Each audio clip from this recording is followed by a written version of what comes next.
What's up, man? Today's day 5, Monday.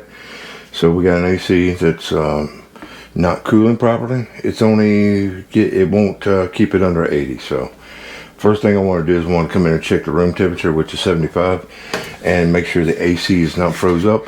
Just simple check to see if the line is froze up, and it's not. So we'll go outside and check out the outside unit and go from there. Alright, so this is the AC. You can see it's really dirty in there, and that's most likely the cause of her problem. So what we'll do is we'll pull the grill off and get to clean it real quick.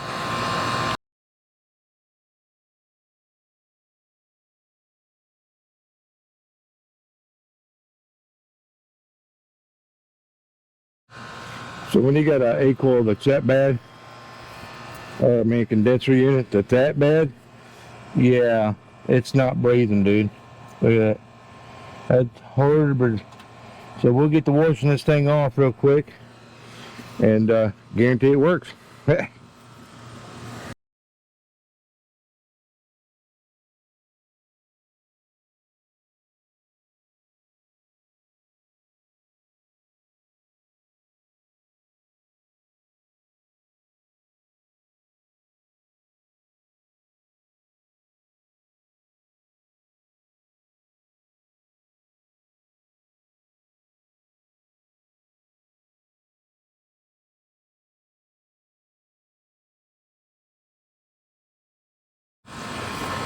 So I got it cleaned off. It looks pretty good. It really wasn't that impacted, or I mean dirty. It just had a lot of dogwood on it. You can see how that side's starting to dry out. So I'll go ahead and get the cage back on it, and then we'll check the pressures. So I got it all cleaned off, hooked my gauges up. I'm just waiting for it because the thermostat got satisfied at 75 and it shut off.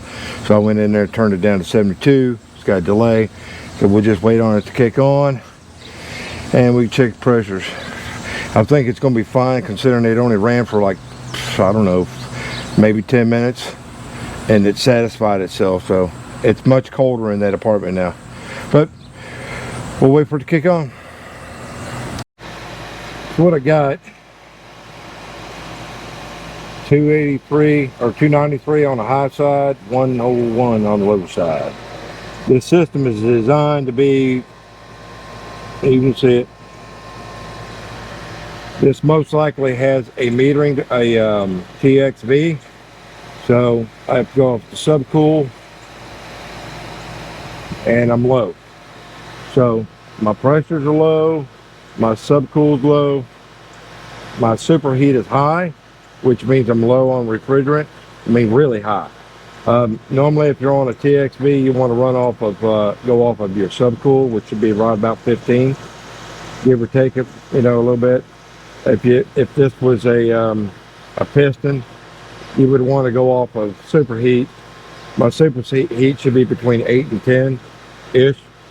I'm at 35, so it's way undercharged. So I go get the tank and we'll add a little juice. Sorry about the background. I got AC right there and AC right here. So let's go get some juice on it. Back up.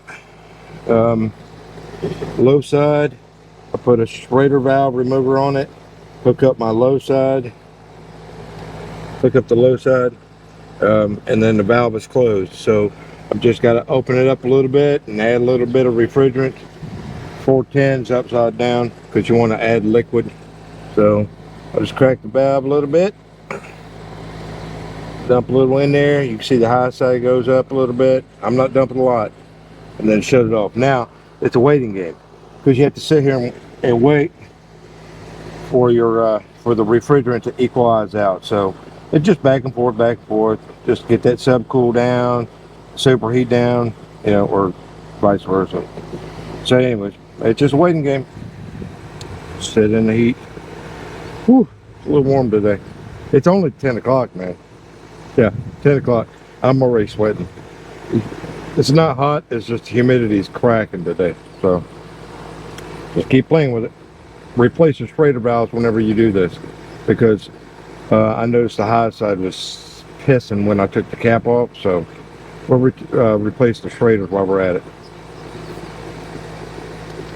One of the things I wanted to mention is when you're doing this, checking your gauges or checking your settings, you always want to watch this one. This is the low side.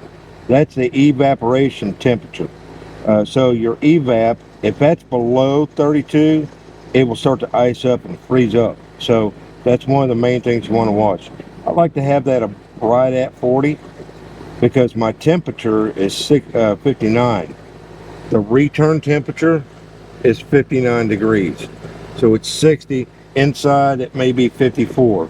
So what we will do is we'll go inside and just double check the temperatures at the vent just to make sure that we're in the 50s. If you're in the 50s, you're in pretty good shape.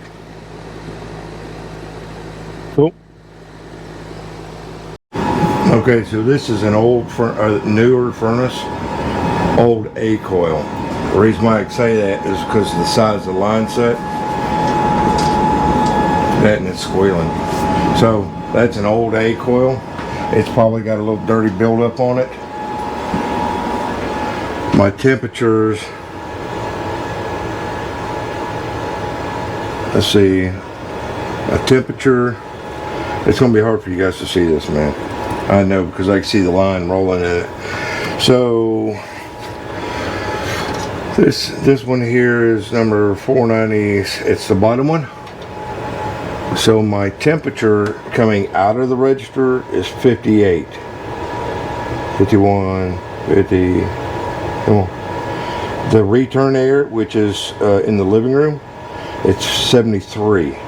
So that's room temperature right there. And it's coming out, it's not 57, 67, 77. It's not 20% or 20 degree difference yet. My room temperature is dropping, but my supply is not, or my vent temperature is not changing. So let's change this one out and take it to another room. So I moved it to the living room. It's got more airflow in there, and it's 55.6 and dropping slowly.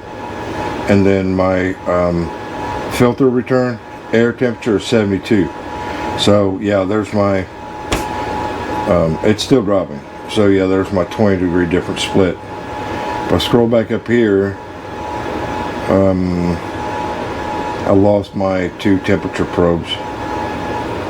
Yeah, if I get it back over here closer to the window, I'll pick it back up. Come on. Yeah, 57. I need the temperature split, or temperatures, to get my settings. Okay, I just reconnected. So now I'm at 19 subcool and 18 superheat. So I know because that's an older A coil, I know it's not going to have a TXV. I can almost guarantee it. So I need to get my subcool down just a little bit, So we'll go outside and mess with it a little bit more. Cool. Now I added just a little bit.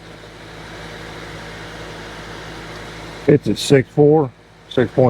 It's coming up slowly.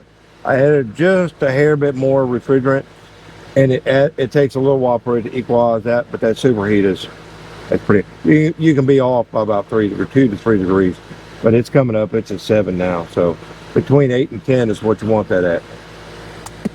I don't care what that pressure says. I'm just joking. So your pressures will tell you if you got a blockage or whatnot ever. If you got a problem with the TXV, it'll really mess with you, but I'm not going to diagnose and all that crap. We're just here to show you what I'm doing today. This is day 5 anyway. So what I will show you though is how to replace a Schrader valve, because the one on the low side, when I tried to take it out so I could add juice, it wouldn't come out. So I have to replace that. The only way I got it out was I could get it where it was blowing, but not enough, and the Schrader was stuck in there. So what I did was I unscrewed the hose all the way and just blew it out. It's out there in the yard somewhere, but we'll go ahead and put a new Schrader in there, and we'll replace the high side because I know it's leaking because it was pissing. Anyways, let's do it. All right, so what I want to do first, disconnect my hose, shut my tank off. I'm gonna go ahead and add this because it's there. Now I just got rid of what was in the hose. A little bit of pressure, no big deal. Take my hose off. Now I'm gonna disconnect my gauges. Take my gauge off. Set it out of the way. I get my little box. Get me a new Schrader valve. Brand new Schrader. There's dirt on there.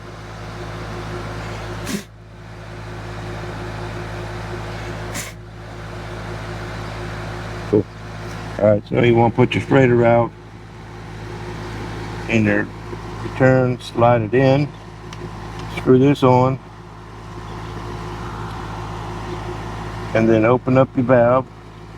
Push it in and screw it until it stops.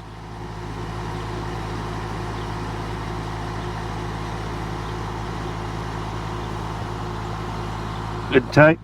Let go. Now I can back this off. We'll do the high side too. Cool. Now that's done.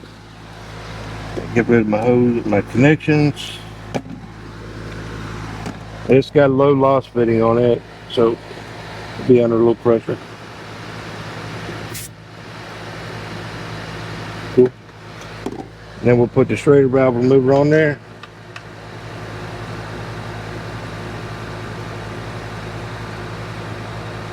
Get that on there real good. Push this in and back it out.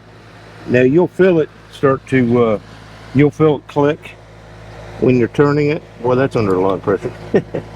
Jeez. It has a lot of pressure behind it, so you have to push it in and turn it at the same time. This can be difficult, but you'll feel it click. Whew. That's a bit on the difficult side.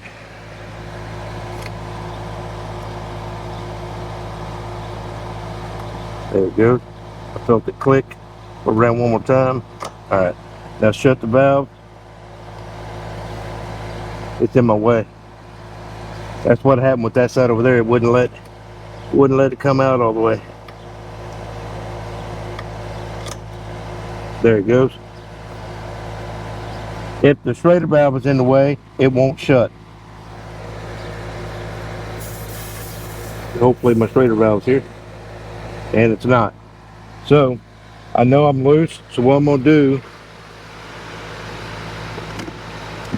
I'll put my toolbox up here to catch it, to make sure it came out. And I'm going to crack that valve open real quick and let it hit my box. It didn't come out. So, I put it back on there.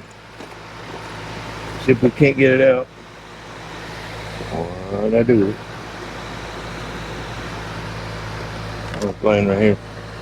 These are supposed to be magnetic. I may have the wrong one in there. We'll try another one. Let's come out with it. I may have the wrong one in there because I've got 3 of these. Open it up, push it in. I felt it click. Let's see if it came out this time. Nope. Nah. We'll blow it out one way or another. It's coming out of there.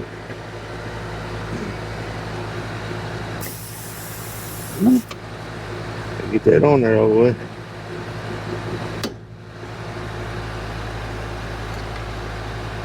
It's gone. Yeah, I blew it out because I was able to push it too far. So shut the valve. Get a new Schrader valve. and my butt.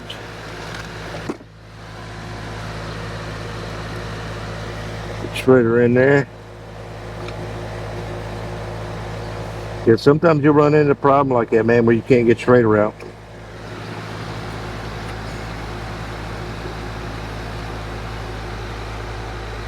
Sometimes you just gotta blow them out. I've had them where they didn't come out.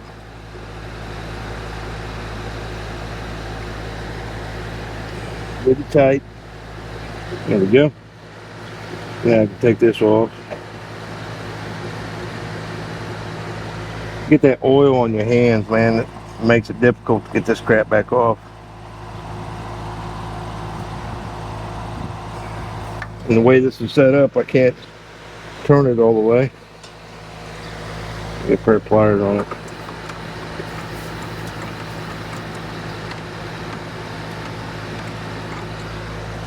Sometimes you'll get pressure, it won't let you screw it off.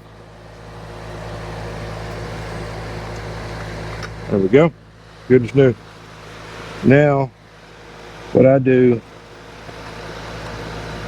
is I always put these metal ones on because they got that rubber washer on there. This is the one that was on it. It's the old metal style, and I don't care much for these. I like these. Got an O-ring in it.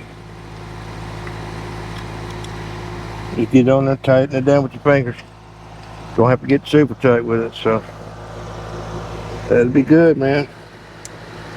I can't feel it. It's my fingers are slick from that refrigerant.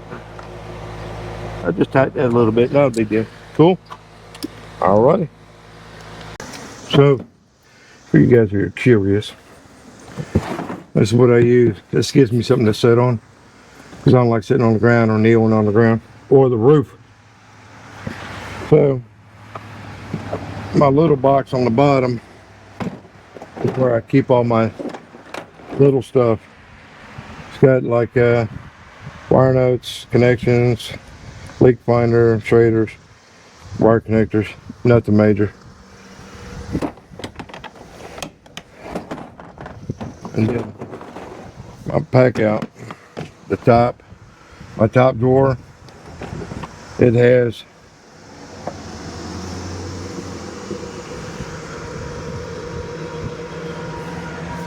my basics in here. It's all my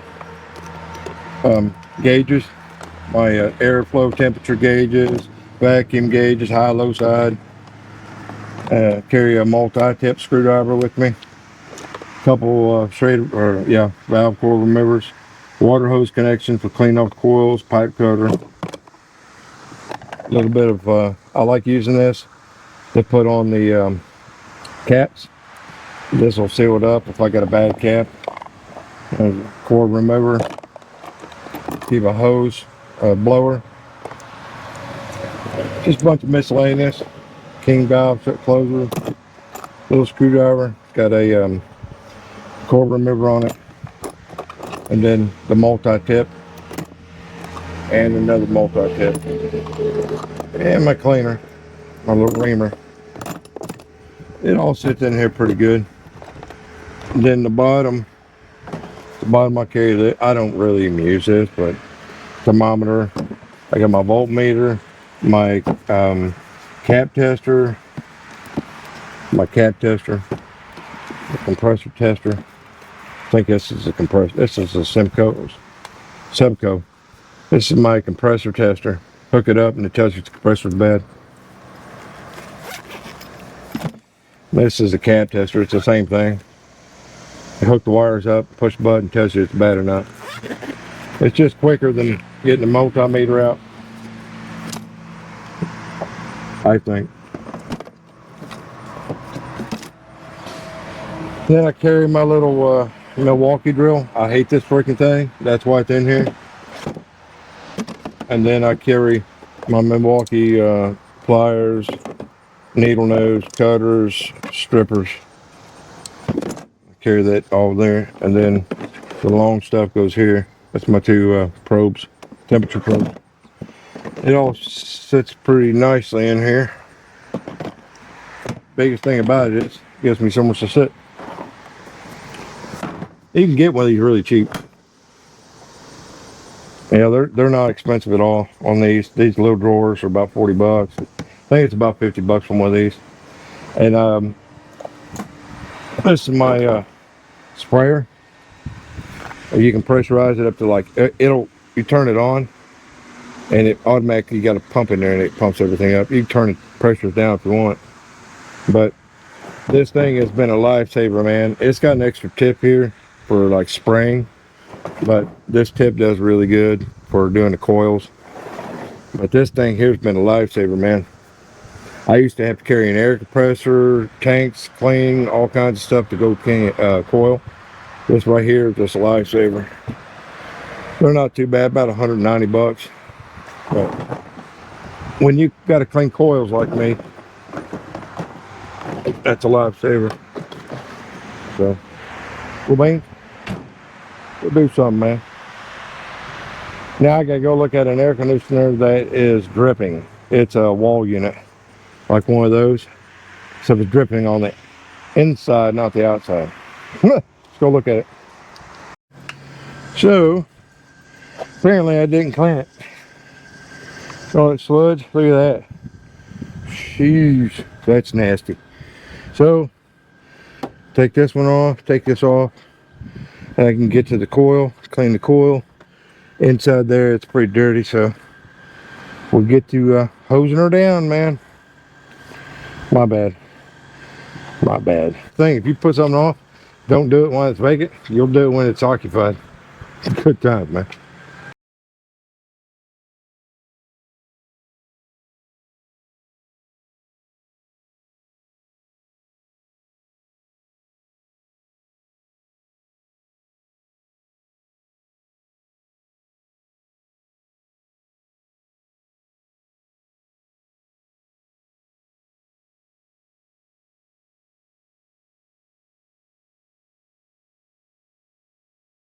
So now that I've, got the majority of the crap out of there, because that was pretty bad, you can see the scale build up on the coil. So what I'm going to do now is I'm going to put some coil cleaner on it, and on the front. I don't know if I can get to the blower on this or not.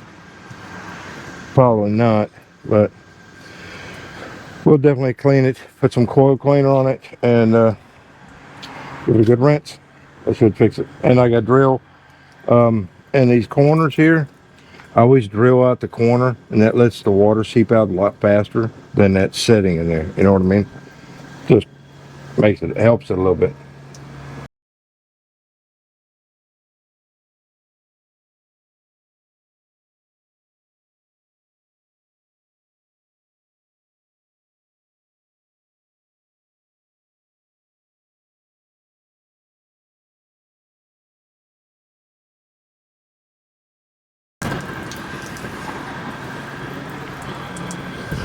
Let's see if I can get down in that coil a little bit, because I can see the fan's pretty nasty.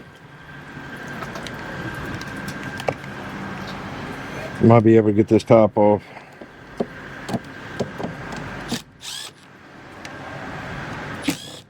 Each one of these are different. I'll leave that on.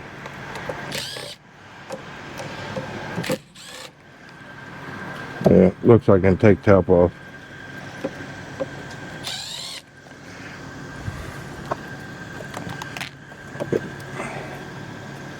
Yeah. Push up. Push it up and back. Let's screw in there. Yep, one right there in the middle. One in the middle.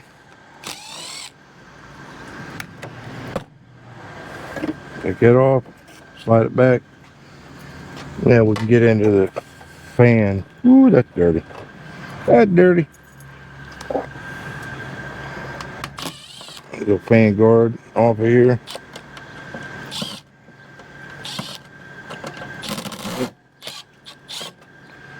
Get this off out of the way. Put that down there. Ooh, that's dirty. That's dirty.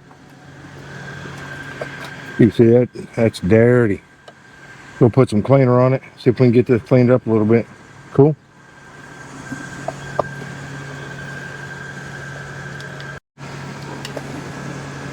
I have to refill the evap or my pressure, but I just use this evap cleaner.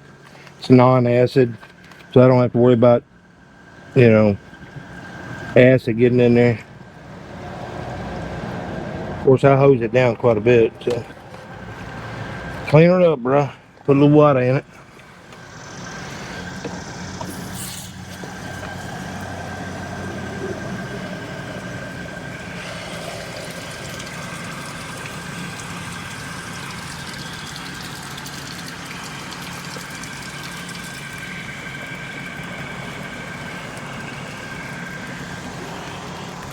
Not hard to see what you're saying. Cool. Just hose her down, bro. When you're in these tight spots, just an FYI, when you're in a tight spot with this sprayer, you can take the wand off. Take the wand off. It just comes off. And then you take the tip. You take this tip off. If I can get it off with no pliers. So you take the tip off. Don't lose your rubber. So you got a little screen in there. Set rubber back down in there. Come on, baby. Push the rubber back down. Take this, screw it right on there. This way you can get up close and personal. You know what I mean? See? Works the same way. That way I can get in there and get a little closer.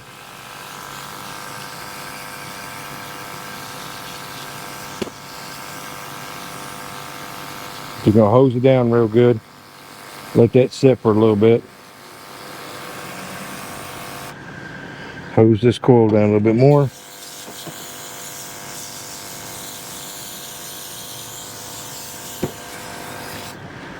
That will break down that funky stuff inside that coil or on that fan. Spray this down a little bit more.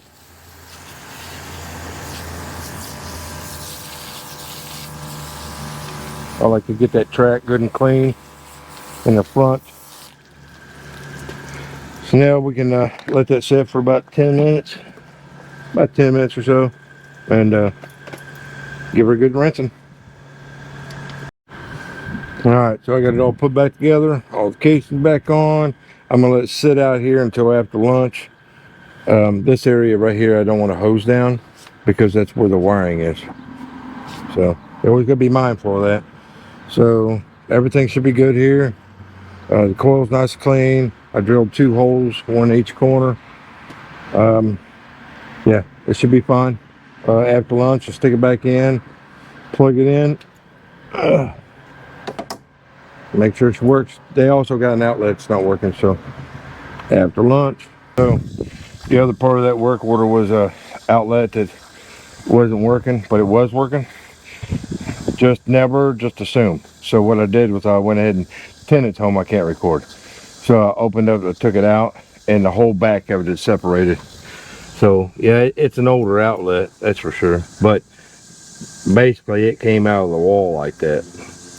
It goes like this, and you can see how it arced and burned it up.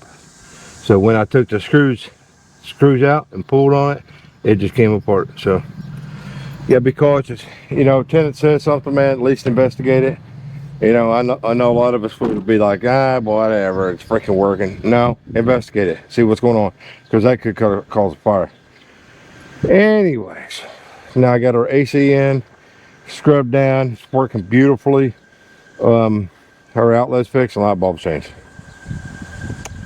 Now I'm gonna take a break in the shop, and then I'll put this stuff away. Phew, I'm tired. This is the reason why I can't record in here right now. I got the blower going and the portable, and the portable says it's 73 in here. But that's the reason why I'm not going to record in here, because I got 2 fans going. It's pretty loud. It's 89 degrees, but the heat index is off the hook today, and this is Monday.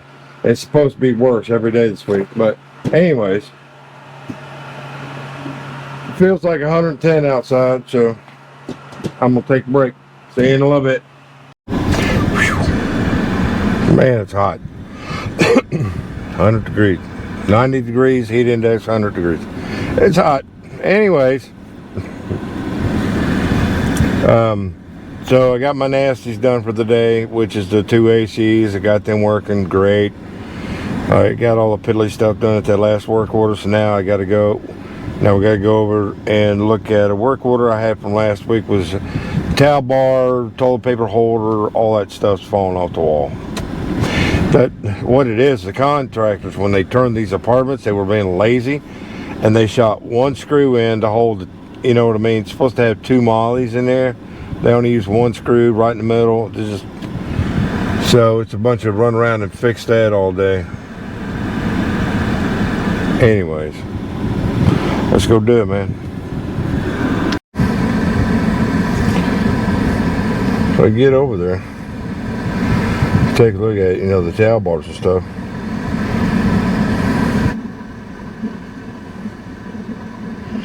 So so the towel bar, one of the towel bar ends fell off the wall. I mean, it blew out. So she leaned on it or yanked on it, whatever. And then the toilet paper holder, the whole end of it's gone, and the plunger's gone. It's not in the bathroom. I'm not digging through everything, but I did look in the bathroom closet, and I looked on the countertop. It's not in there.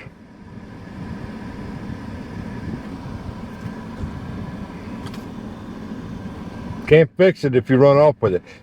Here's the problem with that, is that if I have to go buy a new towel bar and a toilet paper holder, she's going to be responsible for that. I mean, it was there, and when it was loose, why didn't you call it in? You know what I'm saying? So it's tenants like that that really rake my soul. It was loose, and you didn't call it in, now it's broken, now you threw it away. Chances are she threw it away. Or she playing hide and go seek with me. Anyways, it's hot, and I get a little irritable when I get hot. Anyways, I don't have anything else to do. But it's 2:30, so I think I'll just take me a cool down break because it's hot out here. I'm gonna go to the shop. I'm gonna clean the shop up. I'm just gonna meditate in the shop for a while, because I don't have anything else to do. So I might do a question and answer thing in the shop. So let's go. Tell them who you are if you're living